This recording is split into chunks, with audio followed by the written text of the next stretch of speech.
Today my guest is Anna Helmich-Zgoda. Anna is a leadership trainer and ICF-Professional certified coach with Master of Science in Organizational Psychology. As a psychologist and a businesswoman, she strongly believes that psychological knowledge, awareness are essential to growing any business.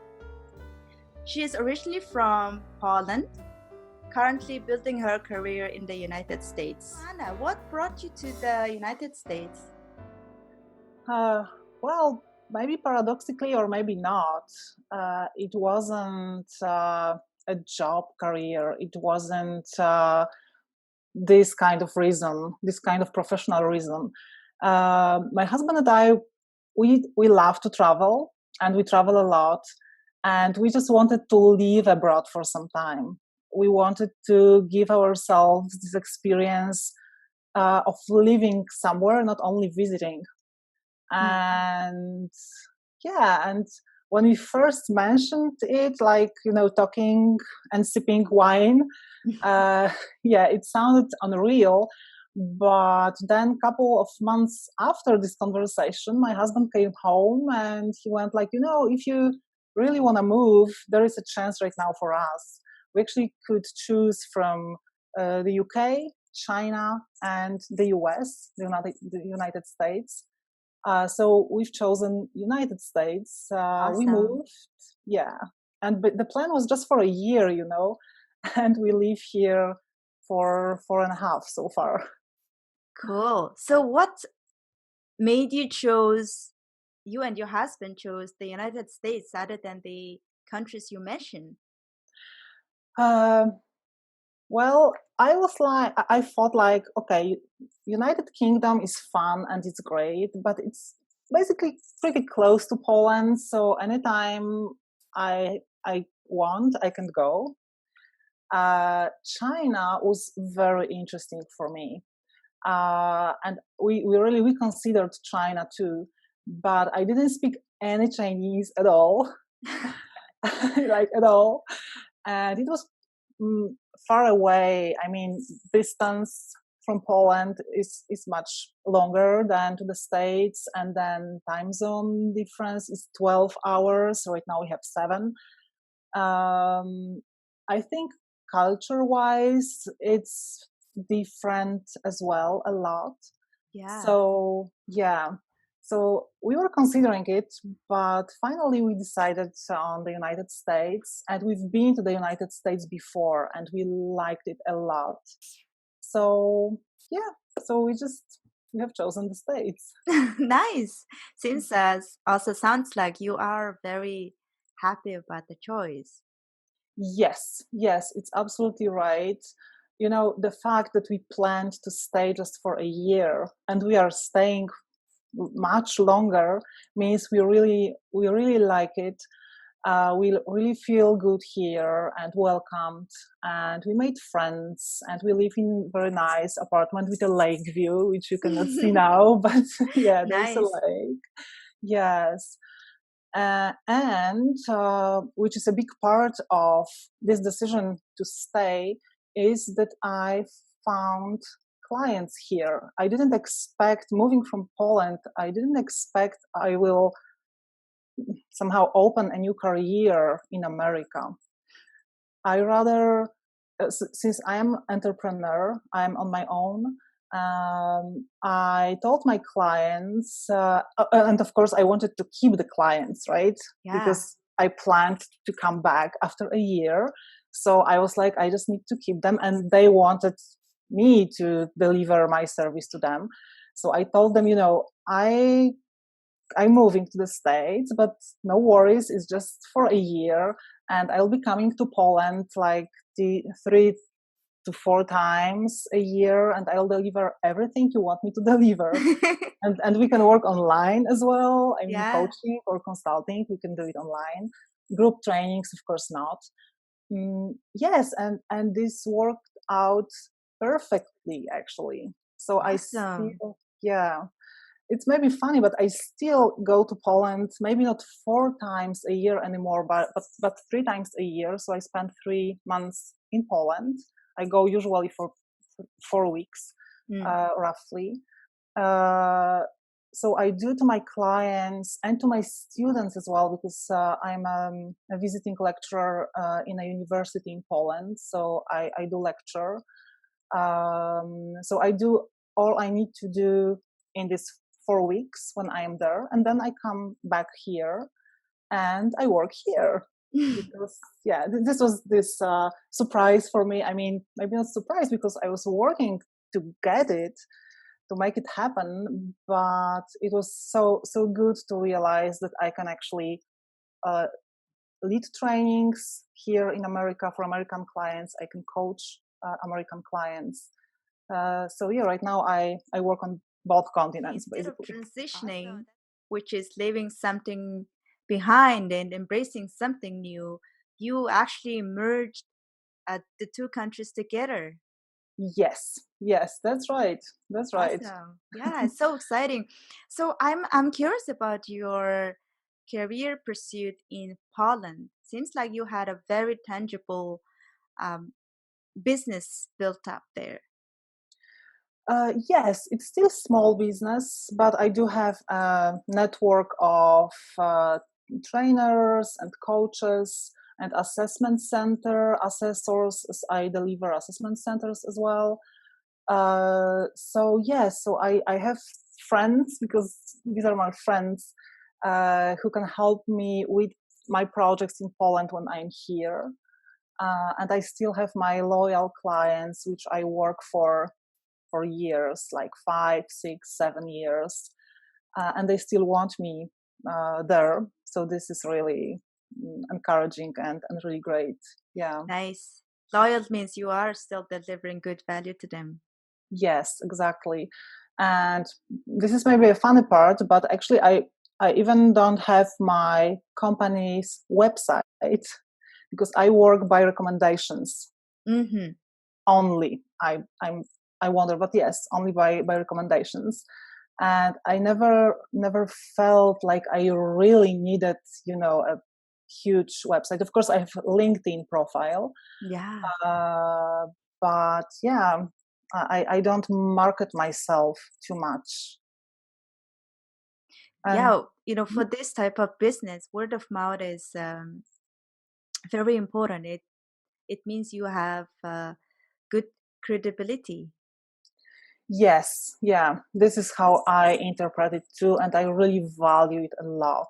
That's I'm nice. so happy when clients recommend me to their colleagues, or just to other clients. Letting go of a little bit of who you were in Poland doesn't necessarily have to be career in your case, but embracing your new self and your new journey. How does it? How did it feel personally to go through such transition? Because it's still geographically, it's still transition, right? Yes, it is absolutely. So I perceive this transition as an absolute growth for myself. Um, as I mentioned before, I always loved to travel and meet new people, new culture. But it's a different story, to move somewhere and to live abroad Yeah. and to make like real new friends and learn the language, which I'm still struggling with. Uh, yeah, Same. learn how to set up the bank account, since you are here new, you don't have any like credit line credibility, for example, so you cannot Mm. take any credits from the bank. But it was absolute growth for myself. I never ever, even for 1 second, regret for this decision, and for moving here. uh, I made, maybe not a lot, but a couple of really good friends. And mm, I really think that, I heard this stereotype that, Americans are nice, but you cannot make real friends with them because they are rather, smiling, but from a distance. I don't agree. I don't agree with that.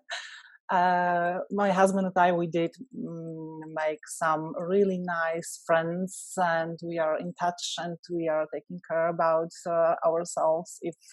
If they need help or we need help, there is people to ask for help.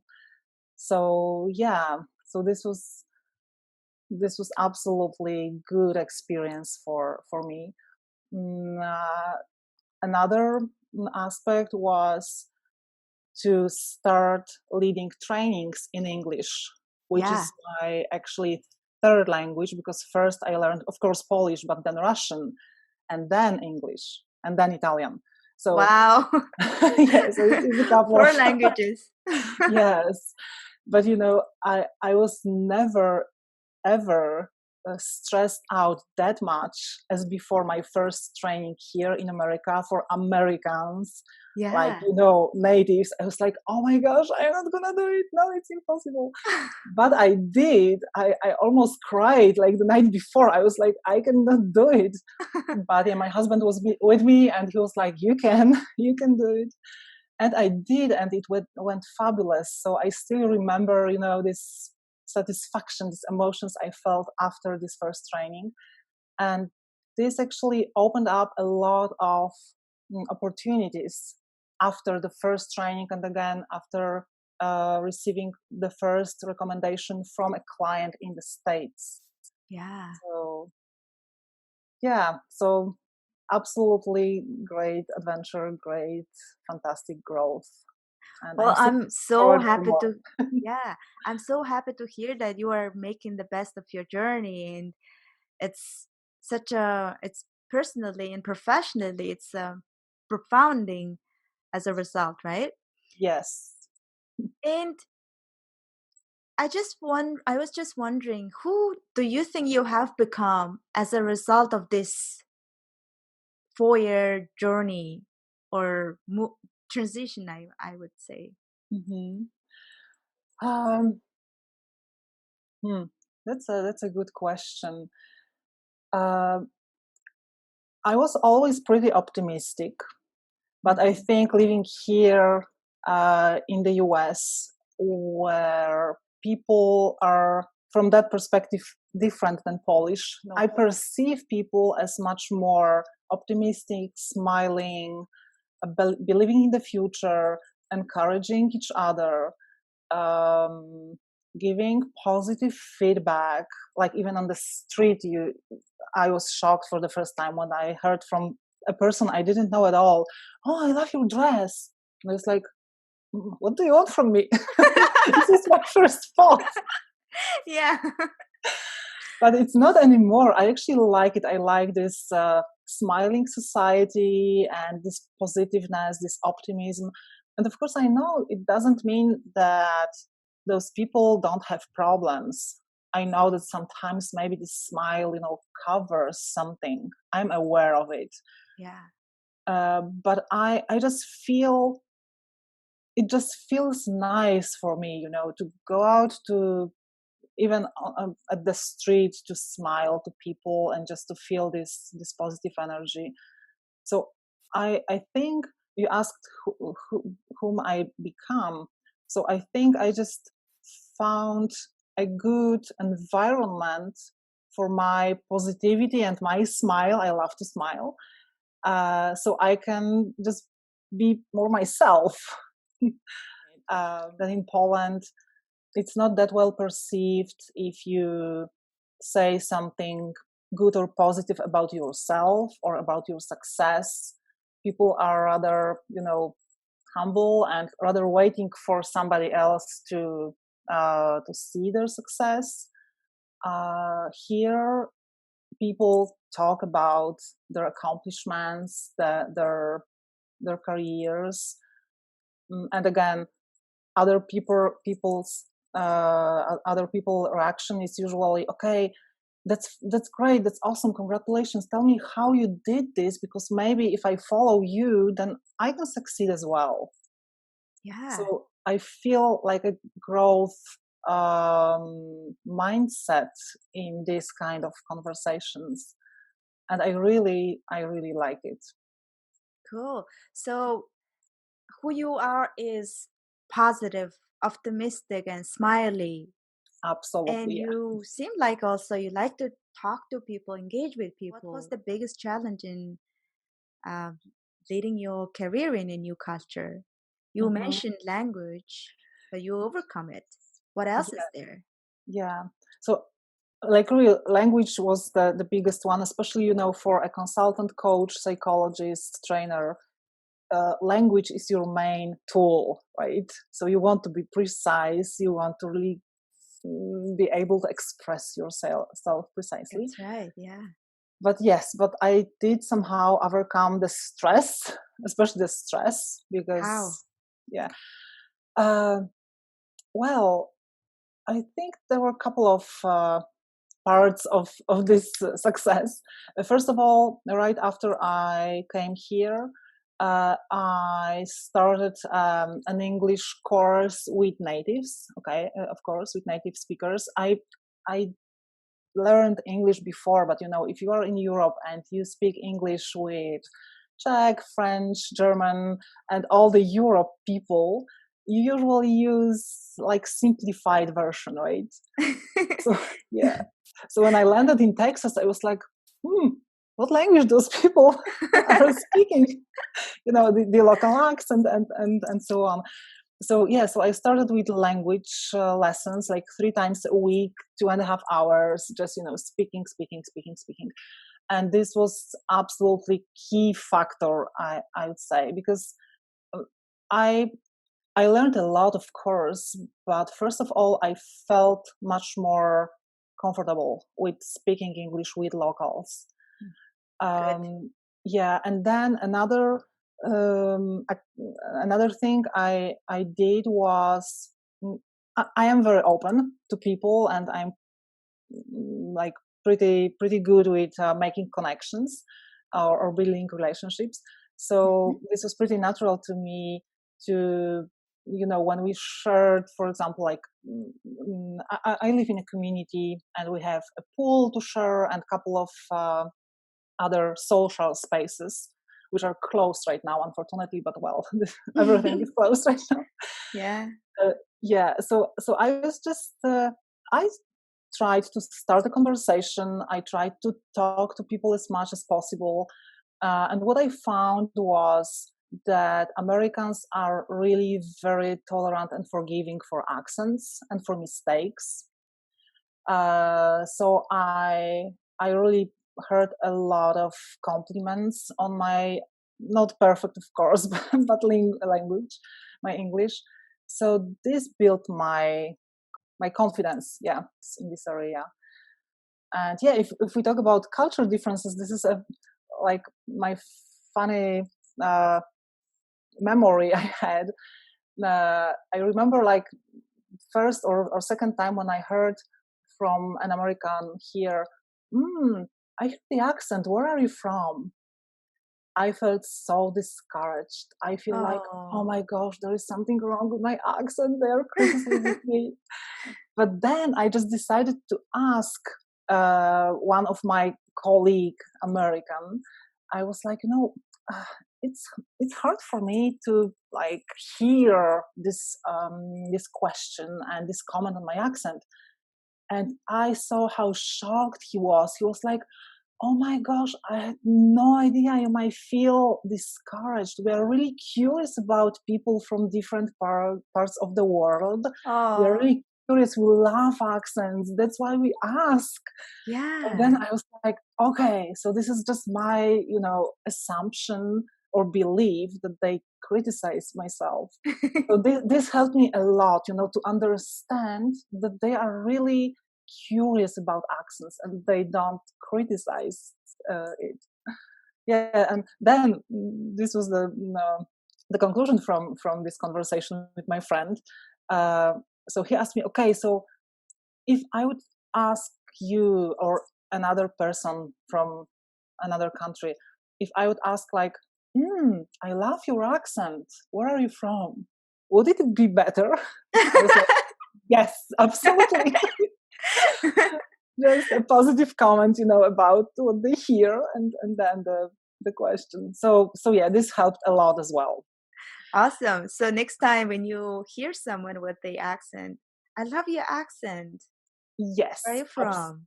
yes, absolutely. This is what I'm going to do, especially that in Poland we have more and more foreigners, foreign students. So it happens that they speak Polish with the accent. So now I know how to behave. Yeah.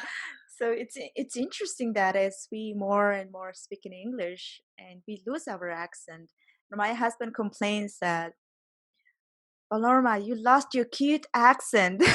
Oh, So I was actually embarrassed with my accent, how Mhm. childish it sounded like.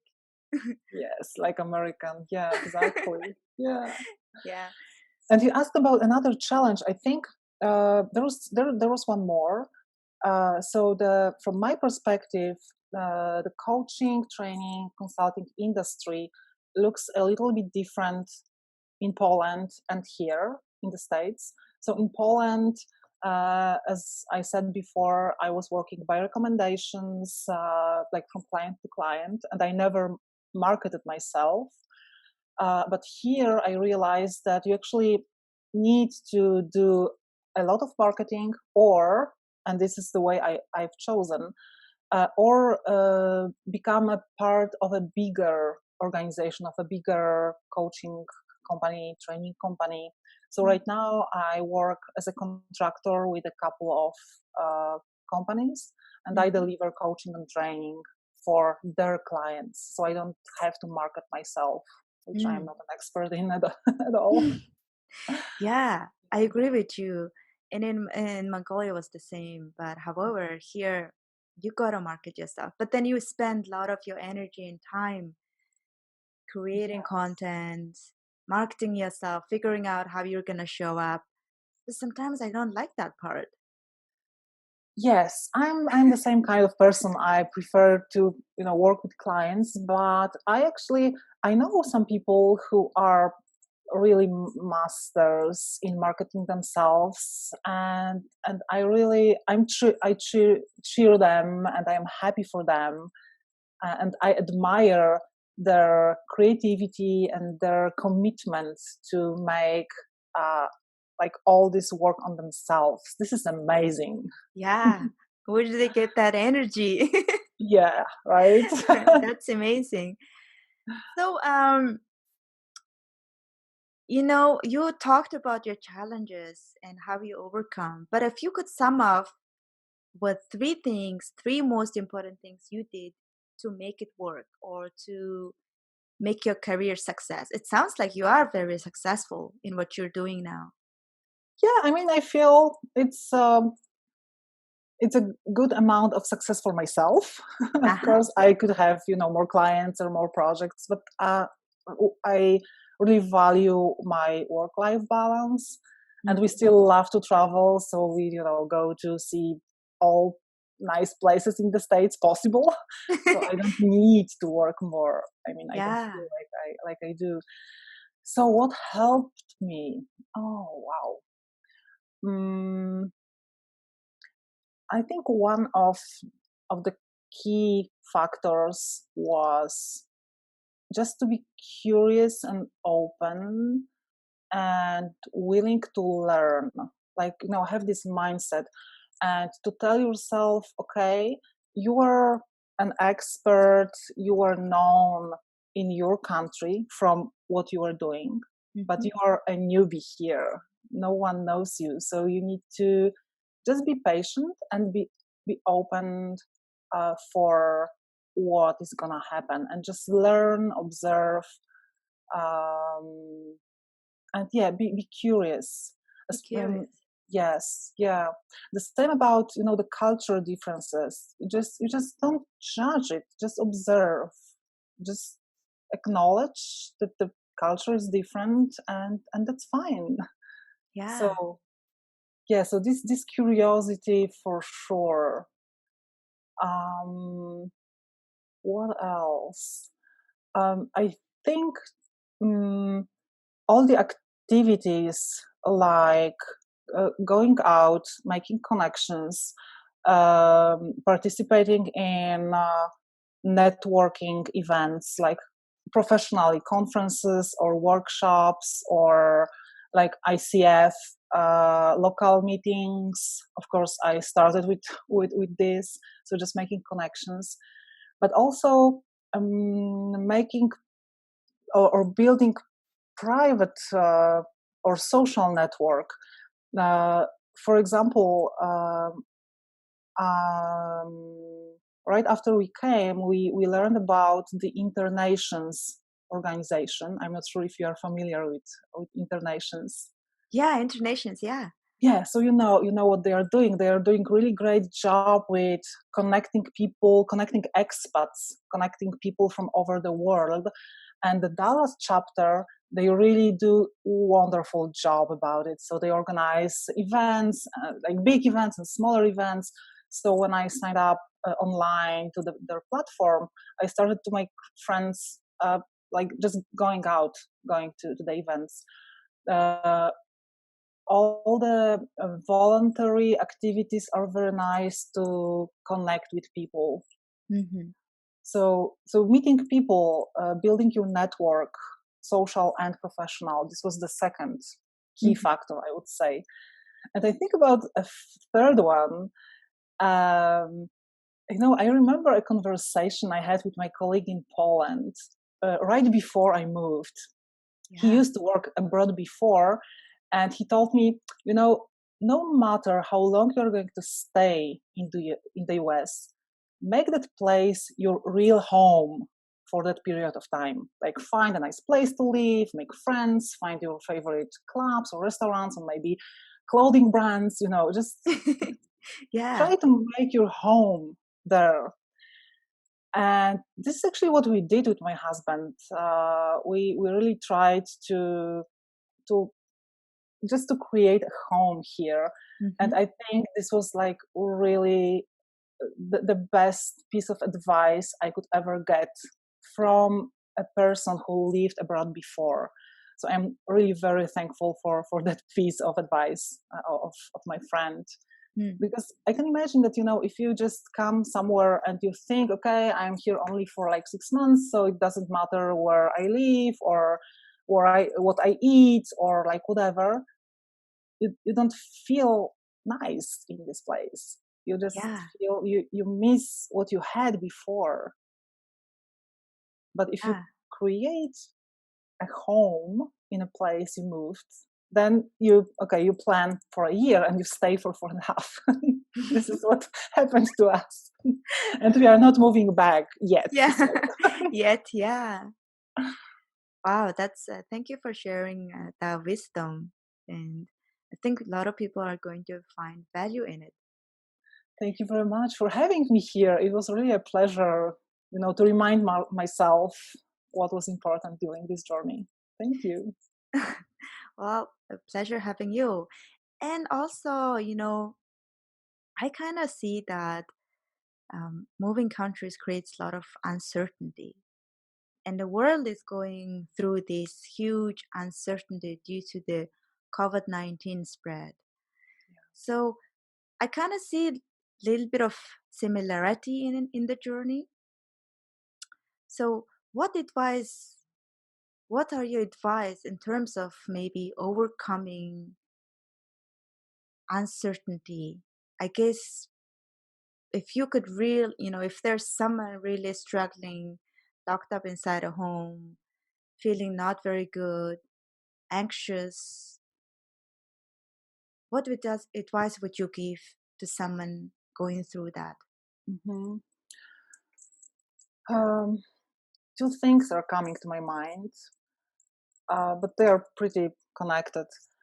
Um what I'm trying to do, and I was trying to do it while moving from Poland, is okay. Think about the future, but focus on now, on Wow. what's happening now, because you don't have um, that much of control what would happen in the future, but we do have 100% of control of what you can do and how you can behave and how you can deal with your emotions, which are natural, and just acknowledge you're anxious and think about why and think what to do about it, but focus on now, on today. Yeah, in the present, and then focus also on what you have influence on. You cannot influence probably the decisions of politicians, right? I mean, unless you write a letter or I don't know, do a riots or something. But you can decide, okay, since they decided I'm gonna be closed in my house, and let's see, because there are a lot of people who just don't agree with this decision, and they are like complaining about it all the time. But I would say, okay, if you complain or write a letter to the politician, or just decide how you would like to spend this time, since you don't have control on when they stop the ban period, when it ends, but you do have control over what you do right now at home, or maybe you can go for a walk or like whatever. So yeah, focus on present and on what you have control over. This would be my thoughts. That's awesome. Well, thanks for the advice.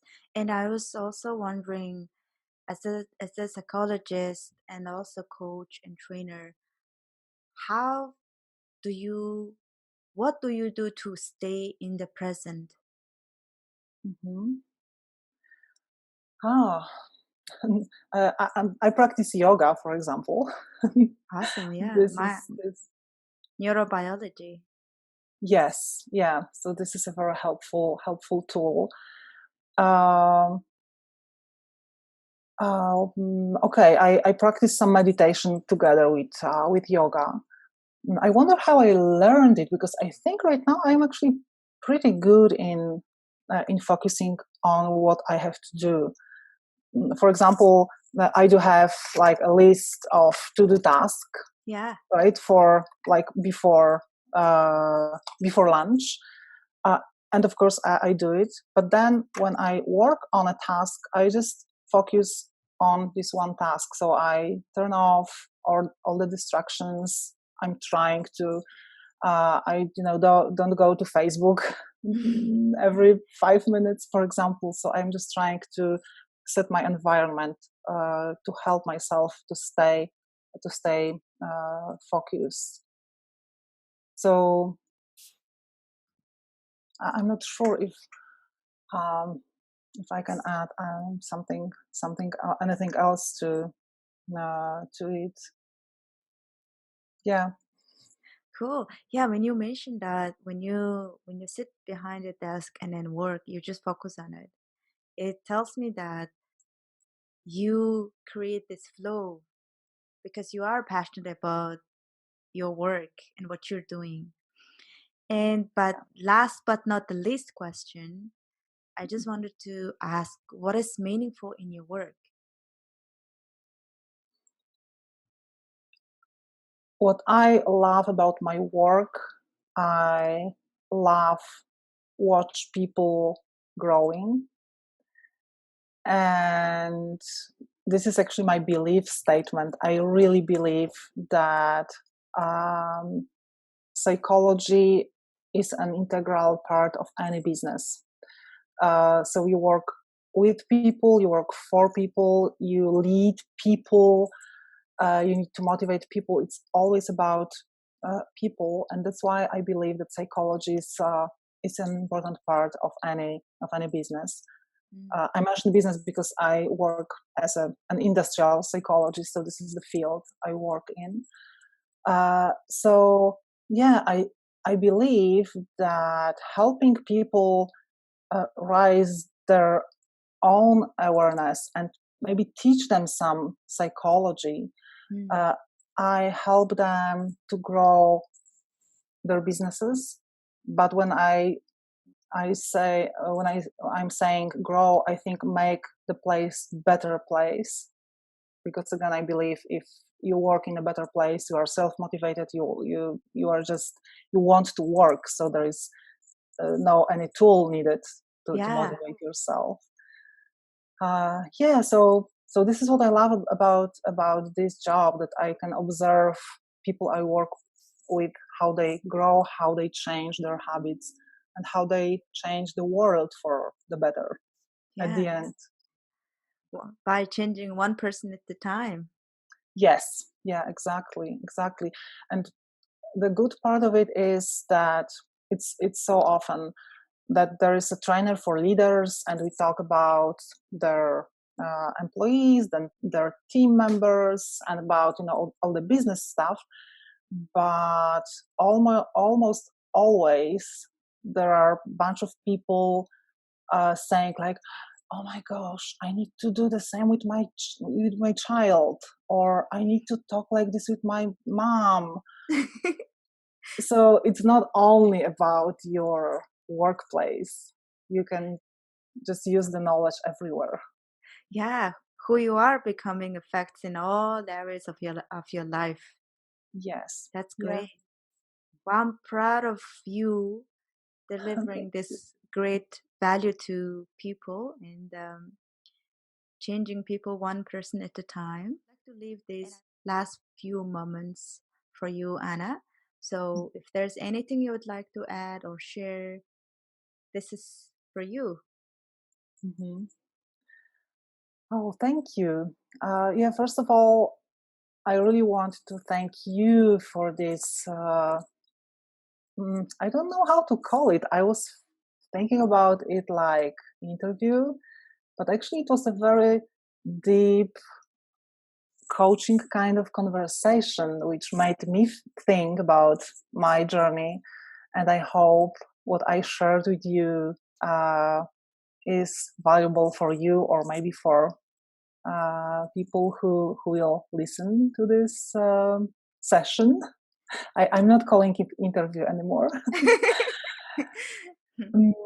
And yeah, and thank you for helping me to be 100% present, because I felt like 100% present here, and it felt really, really good.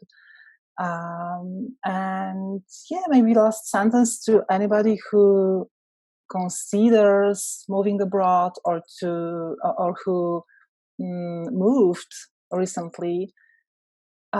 Just enjoy the journey, enjoy where you are.